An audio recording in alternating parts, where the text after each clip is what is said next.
What are you afraid of these days? Can you imagine what's happening right now? I mean, not only are we afraid of going places, and the government is telling us to be careful, to be really careful, especially if you're in a high-risk category, but do you even have it and you don't know it? And then what about your family? The same fears. What about your friends? And not just yourself and the virus, but what about your job, your money, your income, your investments? I better stop, because that creates a huge impact in my heart, and I'm sure in yours as well. Fear is all around us and all inside us.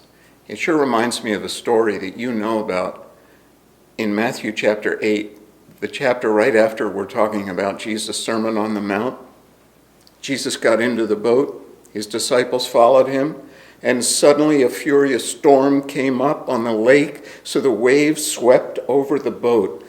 But Jesus was sleeping. The disciples went and woke him, saying, "Lord, save us, we're going to drown."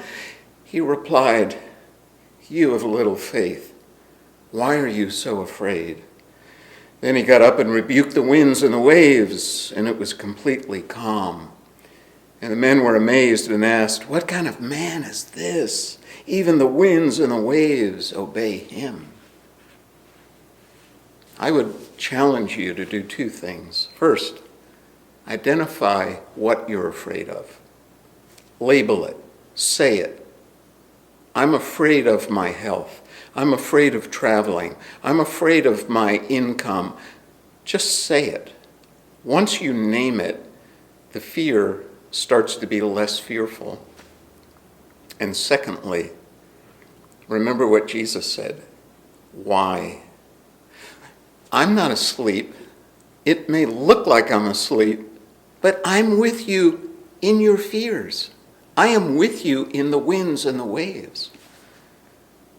What a great time. It really is a great time to see whether we're looking at the waves or Jesus. And obviously, both are with us. And that's okay, because Jesus is more powerful than any storm that will come. That's my prayer for all of you and for me.